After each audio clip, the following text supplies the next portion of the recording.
Hello, my name is Salik Wahid and I am from Medivar and I am here to teach you about the bony part of the anatomy and today we will learn about the hip bone. So सबसे पहले hip bone जो हमने बोला अभी, तो आपको ये पता होना चाहिए कि हिप बोन के कुछ और सिनोनिम्स हैं। तो आइए हम लोग जानते हैं हिप बोन का जो और कह सकते हैं और 3 जुड़वा नाम, मिलते जुलते नाम जो आपको पता होना चाहिए। सबसे पहला जो आपको पता होना चाहिए वो है हिप बोन का, वो है कॉक्सल बोन। कौन सा बोन? Coxal bone. ठीक है, अब आते हैं दूसरे नाम पे। दूसरा नाम क्या है? इनॉमिनेट बोन। कौन सा बोन? इनॉमिनेट बोन। तो आइए लिखते हैं इनॉमिनेट बोन का जो क्या है, थोड़ा देखेंगे। इनॉमिनेट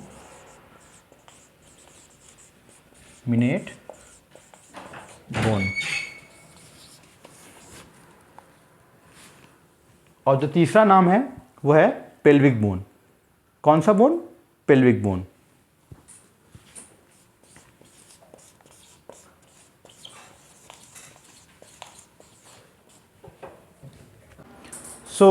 जैसा कि हम लोगों ने देखा कि हिप बोन के 3 अलग अलग और नाम थे, तो उन नाम को देखने के बाद अब हम आगे बढ़ते हैं। आगे बढ़ने पे ये देखना है कि हिप बोन का जो फॉर्मेशन है हुआ कैसे।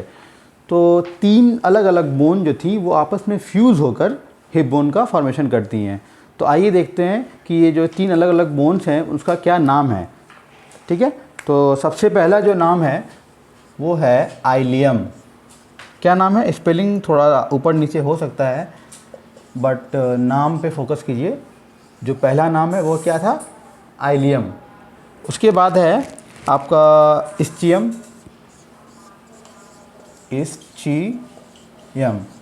ये हो गया इस्चियम।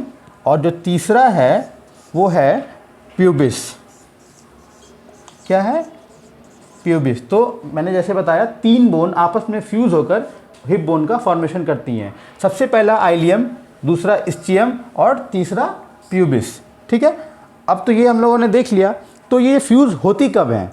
सबसे इम्पॉर्टेंट चीज़ मैंने बोला, इस्चियम और जो प्यूबिस है वो आपस में फ्यूज़ होती हैं चाइल्डहुड के टाइम में। ठीक है, अब बात आती है कि आइलियम जो है वो इस्चियम और प्यूबिस के साथ कब आके फ्यूज़ होगी। तो वो कब फ्यूज़ होगी? वो होती है प्यूबर्टी के टाइम में। अब आता है सबसे इम्पॉर्टेंट चीज़, वो है एनाटॉमिकल पॉइंट्स। तो आइए हमने ये डिसाइड करना होगा सबसे पहले कि ये किस साइड का बोन है। ये हमने हाथ में दे रखा है मैंने, ये हिप बोन। तो जो ये हिप बोन है, और सबसे बेसिक चीज़ आपको ये साइड डिटरमाइन करना होगा, ये लेफ़्ट साइड की हिप बोन है या राइट साइड की हिप बोन है। तो अब आता है बात कि ये डिटरमाइन कैसे हम करें। बहुत ईजी है, कुछ नहीं है। सबसे पहली चीज़ जो ये आप एक हिप बोन में देखिएगा, ये गोल सा होगा पीछे की तरफ, इसको हम लोग बोलते हैं एसिटाबुलम। ठीक है, तो ये जो एसिटाबुलम है, ठीक है, इसको मैंने बोला कि इसको लेटरल साइड में रखना है, लेटरली इसको आपको प्लेस करना है, पहली चीज़। दूसरी चीज़, ये आपको एक दिख रहा होगा अजीब सा गंदा सा चीज़, अगर आपको अच्छे से दिख रहा हो कैमरे में, ये जो है गंदी सी चीज़, तो इसे आपको अपने बॉडी की तरफ रखना है। क्या बोला मैंने? इस गंदी सी चीज़ को अपने बॉडी की तरफ रखना है। तो आपने ये लिया और ये जो थंब है ना, ये थंब है, यहाँ पे आपको एक गड्ढा दिख रहा होगा उस गंदी सी चीज़ के जस्ट नीचे, उसमें आपको थंब को ऐसे प्लेस करना है। करने के बाद आपको ये आपने ऐसे लिया, तो ये कौन सी साइड की होगी? राइट साइड की। तो पकड़ लिया आपको, ठीक है, ये गंदी सी चीज़ को हमने अपने बॉडी के साइड रख लिया। तो आपको दिखाना है लोअर एब्डोमेन के रीजन में। मैं फिर से मेंशन कर रहा हूँ, लोअर एब्डोमेन के रीजन में आपको एक्सटर्नल के सामने या फिर एग्जामिनर के सामने आपको, या फिर अपने प्रोफेसर के सामने आपको रखना है।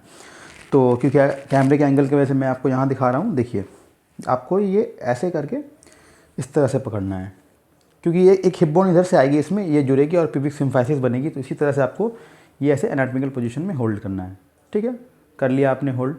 अब आपको बोलना है एनाटॉमिकल पॉइंट। सबसे पहले एनाटॉमिकल पॉइंट्स आपको ये बोलनी है कि सबसे पहले ये दिस इज़ हिप बोन, सबसे बेसिक चीज़। ठीक है, द आइलियक क्रेस्ट, इसको बोलते हैं iliac crest. The iliac crest lies superiorly. ठीक है, दूसरा पॉइंट, तो मैंने कहा एंटीरियर सुपीरियर आइलियक स्पाइन, ये जो है ना, ये जो मैं उंगली दिया, ये है एंटीरियर सुपीरियर आइलियक स्पाइन। और ये जो है ये जो उभरा सा पार्ट है ट्यूबरकल बोलते हैं इसको। कौन सा ट्यूबरकल? Pubic tubercle. सब समझ में आएगा धीरे धीरे। Anterior superior iliac spine and pubic tubercle lies in the same coronal plane. क्या बोला मैंने? Anterior superior iliac spine and pubic tubercle lies in the same coronal plane. ठीक है, 2 पॉइंट हमने कहा। And the acetabulum lies laterally. ख़त्म। ठीक है, अब हमने एनाटॉमिकल पॉइंट्स बोल लिया। अब आते हैं इसके जो पार्ट्स हैं ना आइलियम के, एस्चियम के और प्यूबिस के, उसको अच्छे से प्रॉपर वे में डिफ़ाइन करते हैं। तो आइए अब हम लोग आइलियम को अच्छे से डिफ़ाइन करते हैं। ठीक है, तो आइलियम में हमें देखना ये है कि उसमें कितनी एंड्स होती हैं, कितने बॉर्डर्स होते हैं और कितना सरफेस होता है। ठीक है, क्या क्या बोला हमने आइलियम में पढ़ना है कि एंड्स कितने होते हैं, बॉर्डर्स कहाँ पे होते हैं और कौन कौन से होते हैं, और तीसरी चीज़ सरफेसेस के बारे में हमें जानना है। ठीक है, एंड्स के बारे में, बॉर्डर्स के बारे में और सरफेसेस के बारे में। तो थ्योरी पे ना जाके अगर हम लोग इसको बोन्स पे जाके देखें तो वो ज़्यादा बेटर होगा। रही बात थियोरेटिकल पोर्शन का, जितना भी नोट्स वगैरह है वो आपको हमारे टेलीग्राम चैनल पे इजीली आपको अवेलेबल करा दिया जाएगा, तो उसका टेंशन नहीं लेना है, अभी चीज़ों को समझना है अच्छे से। तो आइए एंड्स के बात करते हैं। तो एंड्स में जो आइलियम पे हम लोग पहले डिस्कस कर रहे थे, तो इसमें एंड्स कितनी है? सबसे पहले चीज़ तो इसमें 2 एंड होती हैं, अपर एंड और ये लोअर एंड। यहाँ तक आपका अपर एंड है।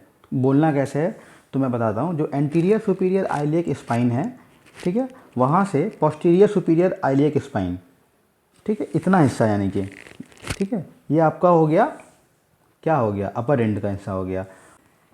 तो अब बात करते हैं लोअर एंड की। तो लोअर एंड जो आपका है वो आपका कहाँ तक एक्सटेंड करेगा? जहाँ पे हमने ख़त्म किया था ये वाला एरिया, यहाँ से लेके आपका ये यहाँ से लेके पीछे जो है ना यहाँ तक, इसको बोलते हैं पोस्टीरियर सुपीरियर आइलियक स्पाइन।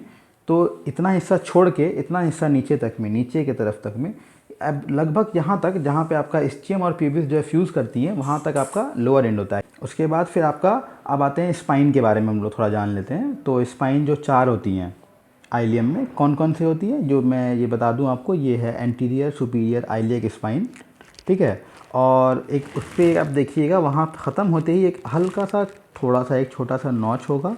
वो नॉच जहाँ पे भी ख़त्म होगा, यहाँ पे आप देख रहे होंगे, दिख रहा होगा आपको, ये इसको बोलते हैं एंटीरियर इन्फीरियर आइलियक स्पाइन। ठीक है, अब क्योंकि ये एंटीरियर सुपीरियर आइलियक स्पाइन बोला हमने, तो उसके जस्ट पीछे, मतलब कि ये जो गंदी सी चीज़ है ना, ये जो गंदी सी चीज़ है, तो यहाँ पे भी आपको वैसा ही कुछ दिखने को मिलेगा। इसको हम लोग बोलते हैं पोस्टीरियर सुपीरियर आइलियक स्पाइन। फिर आपको एक हल्का सा नॉच, फिर जो नॉच जब ख़त्म होगा तो आपको मिलेगा पोस्टीरियर इन्फीरियर आइलियक स्पाइन। ठीक है, तो हमने एंड्स का तो डिस्कस कर लिया। अब हम लोग डिस्कस करते हैं बॉर्डर पे। ठीक है, सबसे पहले जो हम लोग देखेंगे इस बोन में कि एंटीरियर बॉर्डर कहाँ से स्टार्ट होता है। तो एंटीरियर बॉर्डर जो होता है हमारा स्टार्ट होता है एंटीरियर सुपीरियर आइलियक स्पाइन से लेके, जो हमने दिखाया आपको अभी, एंटीरियर सुपीरियर आइलियक स्पाइन से ये नॉच पूरा, और एंटीरियर इन्फीरियर आइलियक स्पाइन तक इतना हिस्सा है ना, ये आपका हो जाता है आइलियम का एंटीरियर बॉर्डर। ठीक है, कहाँ से होगा? एंटीरियर सुपीरियर आइलियक स्पाइन से लेके नॉच को कवर करते हुए एंटीरियर इन्फीरियर आइलियक स्पाइन तक, ये हो गया आपका एंटीरियर बॉर्डर। ठीक है, अब बात करते हैं मीडियल बॉर्डर की। ठीक है, तो मीडियल बॉर्डर कहाँ से होगा? आइलियक क्रेस्ट से। ये जो आपका ये जो है इसको बोलते हैं आइलियक क्रेस्ट। ठीक है, ये पूरा आइलियक क्रेस्ट से आपको लेके चलना है आर्कुएट लाइन तक। मतलब कि ये जो है ये वाला हिस्सा, ये जो हिस्सा है ना, ये गंदी सी चीज़ से आप ये जो देख रहे हैं यहाँ पे आर्क टाइप से जो बन रही है, ये आपका आर्कुएट लाइन है। ठीक है, आर्कुएट लाइन से होते हुए एक यहाँ पे जो ये जो आप देख रहे होंगे ये वाला हिस्सा, थोड़ा सा उभरा हुआ जो हिस्सा है ये वाला, ये इसको बोलते हैं, क्या बोलते हैं? आइलियोप्यूबिक इमिनेंस। तो अब हम देखते हैं मीडियल बॉर्डर। ठीक है, तो मीडियल बॉर्डर आपका जो ये आइलियक क्रेस्ट हमने बोला था ना, ये पूरा आइलियक क्रेस्ट है। तो उसमें से आप ये देखिएगा, ये जो गंदी सरफेस जो यहाँ पे शुरू हो रही है, उसके जस्ट मार्जिन से हमें आना है। ठीक है, नीचे आना है, और ये जो आर्क टाइप से आपको नीचे दिख रहा होगा बनता हुआ, इसको बोलते हैं आर्कुएट लाइन। ठीक है, आर्कुएट लाइन से जब आगे बढ़िएगा उसको बोलते हैं आइलियोप्यूबिक इमिनेंस। वहाँ तक आपको मीडियल बॉर्डर दिखेगा। ठीक है, क्या बोला मैंने? ये आइलियक क्रेस्ट से ये जो गंदी सरफेस है उसके जो मार्जिन है, वहाँ से आप कंटिन्यू नीचे आइए और ये जो आर्कुएट लाइन है 8 टाइप से आपको बनता है बोन, अपना आप देखिएगा, फील कर पाइएगा इस चीज़ को, एक आर्क बनती हुई दिखेगी आपको, तो इसको बोलते हैं आर्कुएट लाइन। आर्कुएट लाइन से जब आगे बढ़िएगा इसको बोलते हैं आइलियोप्यूबिक इमिनेंस, ठीक है। तो ये आपका हो गया मीडियल बॉर्डर। तो मीडियल बॉर्डर जो होता है ना, ये आपका जो आइलियक जो पूरा है ना, आइलियक बोन, तो इसमें जो आपका एक सरफेस होता है, ये जो हम तभी से बोल रहे हैं ना, गंदी सी चीज़, इसको बोलते हैं सैक्रोपेल्विक सरफेस, ठीक है। तो मीडियल बॉर्डर का काम ये है कि ये जो इधर वाली सरफेस को, आइलियक फोसा को, ये जो इतना सा पोर्शन जो बच गया ना गंदी वाली सरफेस के अलावा जो है, इसको बोलते हैं आइलियक फोसा, ठीक है। मीडियल बॉर्डर का काम ये है कि ये आइलियक फोसा को सैक्रोपेल्विक सरफेस से, जो गंदी सी चीज़ तभी से हम लोग बोल रहे थे, इसको ये अलग करता है, ठीक है, डिफ्रेंशिएट किया उसको, मतलब ये उधर हो गया, ये इधर हो गया, इस बॉर्डर की वजह से, बॉर्डर है मतलब, ठीक है। उसके बाद अब देखते हैं कि और एक बॉर्डर है, क्योंकि इसमें 3 बॉर्डर होती हैं, एक तो एंटीरियर बॉर्डर, एक मीडियल और एक posterior border. Posterior superior iliac spine है, और ये जो है एक नॉच आएगी बीच में, और जो लास्ट वाली जो पोर्शन होगी नॉच के बाद, इसको बोलते हैं पोस्टीरियर इन्फीरियर आइलियक स्पाइन। बस इतना ही जो पोर्शन है ना, ये जो है इसको बोलते हैं पोस्टीरियर बॉर्डर। तो क्या समझ में आया? समझ में ये आया कि इसमें 3 बॉर्डर है, पहला एंटीरियर बॉर्डर, दूसरा मीडियल बॉर्डर, और तीसरा कौन सा बॉर्डर? पोस्टीरियर बॉर्डर, ठीक है। एक्सटेंशन भी समझ में आ गया। अब हम लोग देखेंगे कि इसमें सरफेस कौन कौन सी हैं, ठीक है। तो सबसे पहले आपको सुपीरियर, मिडिल और इन्फीरियर। तो सुपीरियर में आपका कहाँ से कहाँ तक एक्सटेंशन होगा ये आपको बता दूं मैंने बोला एंटीरियर सुपीरियर आइलियक स्पाइन जो है, वहाँ से 5 सेंटीमीटर आपको आइलियक क्रिस्प की तरफ ऊपर बढ़ना है, और फिर वहाँ से एक लाइन लेना है, कहाँ तक? ग्रेटर साइटिक नॉच जो है आपका बन रहा है, वहाँ के सरफेस के जो थोड़ा सा ऊपर तक आपको एक लाइन लेना है, वो आपका हो जाएगा कौन सा? सुपीरियर बॉर्डर, ठीक है। अब आते हैं हम लोग मिडिल बॉर्डर पे। तो मिडिल बॉर्डर जो आपका स्टार्ट कहाँ से होगा? मिडिल बॉर्डर आपका स्टार्ट होगा यहाँ से, जो एंटीरियर सुपीरियर आइलियक स्पाइन था ना, ठीक है। एंटीरियर सुपीरियर आइलियक स्पाइन से 4 सेंटीमीटर आप आइलियक क्रेस्ट की तरफ, पीछे की तरफ जब बढ़िएगा, उससे जब आप 4 सेंटीमीटर इस तरफ बढ़िएगा आइलियक क्रेस्ट की तरफ, पीछे की तरफ, ठीक है। तो फिर वहाँ से जाने के बाद 4 सेंटीमीटर आपको वहाँ से एक्सटेंड करना है नीचे अपनी उंगलियों को, ये ग्रेटर साइटिक नॉच तक, ठीक है। ये आपका हो गया मिडिल, आपका जो मिडिल ग्लूटियल लाइन हो गया। अब आइए आप ये इन्फीरियर ग्लूटियल लाइन, ठीक है। इन्फीरियर ग्लूटियल लाइन आपका एक्सटेंशन है आपका जो एंटीरियर बॉर्डर जो हमने बोला, एंटीरियर बॉर्डर से आपको नीचे आना है, कहाँ तक? Up to the greater sciatic notch का जो एपेक्स है ना, एपेक्स तक आना है, ठीक है। तो टोटल 3 ग्लूटियल लाइन्स हमने अभी तक देखा। कौन कौन सा देखा? Superior gluteal line, middle gluteal line और इन्फीरियर ग्लूटियल लाइन। अब हम लोग आते हैं ये वाले फोसा, जिसको बोलते हैं हम लोग आइलियक फोसा, ठीक है। उसके बाद आपका ये है सैक्रोपेल्विक सरफेस। आइलियक फोसा में तब मसल की अटैचमेंट होती है, इसमें ऐसा कुछ जानने वाला नहीं है, बस ये इतना जान लीजिए ये कनकेव सरफेस होती है इसकी, ठीक है, और स्मूथ होती है ये। और ये जो आपका जो मैंने बोला सैक्रोपेल्विक सरफेस, तो इसमें एल शेप का एक ऑरिकल टाइप का स्ट्रक्चर आपको दिख रहा होगा, जो कि आर्टिकुलर सरफेस होता है। वहाँ पे आपको सैक्रम जो बोन होती है आपकी, सैक्रम बोन का जो आपका जो है अटैचमेंट होगा यहाँ पे, ठीक है, यहीं पे होता है। एक आपको एक दिख रहा होगा एल टाइप का दिख रहा, आप अपने जब बोन्स में देखिएगा तो आपको एल टाइप का एक दिखेगा स्ट्रक्चर, ठीक है। उसमें आपका सैक्रम जो है इसमें आके अटैच होगी। तो अभी तक हम लोगों ने डिस्कस कर लिया तीनों सरफेस को। अब हम आते हैं एसटीएम पे। तो अब हम लोग पढ़ेंगे एसटीएम के बारे में। इससे में ज़्यादा कुछ पढ़ने को है नहीं इंपॉर्टेंट, बस एक ट्यूबरसिटी पढ़ना है उसमें, और हमारे कुछ नॉच वगैरह हैं वो देख लेना है, उसके बाद हम लोग आगे बढ़ेंगे, ठीक है। तो एसटीएम में आपको जो सबसे पहले ये जानना, मैंने बता रखा है कि एसटीएम है किस साइड। जो आपने ऐसे बोन को पकड़ा था, हेड बोन को, तो ये पीछे के सरफेस है ना, साइड है ना, ये आपका एसटीएम हो गया। और एसटीएम में आपको जब आप ये पीछे की तरफ आइएगा तो यहाँ पे आपको दिखेगा एसटीएल ट्यूबरसिटी, ठीक है। एसटीएल ट्यूबरसिटी में आप थोड़ा सा नोटिस कीजिएगा, अपने बोन को अगर आप अच्छे से देखिएगा बारीकी से, तो इसमें एक ट्रांसवर्स रिज होती है, ठीक है। समझ लीजिए आप, जो एसटीएल ट्यूबरसिटी है पीछे की तरफ, उसमें आपका एक ट्रांसवर्स रिज है, जो आपका जो ट्यूबरसिटी को 2 भाग में बांटेगा, अपर भाग में और जो है लोअर भाग में। तो अपर जो है उसमें अगेन उसको जो है एक ऑब्लिक रिज, उसको 2 पार्ट में डिवाइड करेगा, और जो लोअर वाला जो हिस्सा है उसमें आपको एक वर्टिकल जो है एक रिज है, उसको अगेन उसको 2 पार्ट में डिवाइड करेगी। समझ में तो नहीं आया होगा? तो आइए अब हम लोग डायग्राम में देखते हैं। तो ये देखिए, जो मैंने आपको बताया ना ट्यूबरसिटी के बारे में, एसटीएल ट्यूबरसिटी के बारे में, तो उसका थोड़ा सा मैंने ओवरव्यू देने के लिए मैंने एक डायग्राम ड्रॉ किया है अभी। तो आइए इसको समझते हैं। तो मैंने आपको कहा ये पूरा जो है ना ये जो आपका मैंने बनाया ये एस्टियल ट्यूबरोसिटी है, ठीक है। तो मैंने आपको पहले क्या बोला, एक ट्रांसवर्स रिज है, इन दोनों को दो पार्ट में डिवाइड किया, ठीक है, अपर पार्ट और लोअर पार्ट। अपर पार्ट जो है उसको एक ऑब्लिक रिज ने फिर दो पार्ट में डिवाइड किया, और नीचे का जो लोअर पार्ट है उसको फिर से दो पार्ट में एक किसने डिवाइड किया, एक वर्टिकल रिज ने, ठीक है। अब डिवाइड करने का क्या मकसद था, तो आइए देखते हैं डिवाइड होने के बाद उसमें क्या जो उसमें अटैचमेंट हुई क्या हुई, आइए देखते हैं। तो जो अपर पार्ट में जो हम लोग ने ऑब्लिक रिज दिया, तो जो इसका जो ऊपर का जो हिस्सा है, ठीक है, ये जो ऊपर का जो हिस्सा है इसमें आपका सेमी मेम्ब्रेनोसस मसल जो है इसमें अटैच होती है आगे, ठीक है। अब जो है ये नीचे वाले हिस्से में आइए, तो नीचे वाले हिस्से में दो मसल का अटैचमेंट है। कौन कौन सा मसल है, semitendinosus muscle and long head of biceps femoris. क्या बोला मैंने बोला semitendinosus muscle and long head of biceps femoris, ठीक है। अब आइए आप नीचे वाले हिस्से में देखिएगा आप, जो इस साइड का है, तो यहाँ पे आपका जो अटैचमेंट है वो है सैक्रोट्यूबरस लिगामेंट और बर्सा नीचे की तरफ, ठीक है। बर्सा का अब मीनिंग क्या होता है, मतलब बर्सा से क्या समझ में आया, ठीक है, बर्सा से ये समझ में आया कि बर्सा है क्या, it is a sac of synovial fluid. तो कहाँ पे है बर्सा, बर्सा आपके लोअर पार्ट में होगी, ठीक है। अब आप आइए इस तरफ, यहाँ पे आपका क्या अटैचमेंट होगा, इस तरफ एडेक्टर मैग्नस का स्टियल हेड। किसका स्टियल हेड, एडेक्टर मैग्नस का।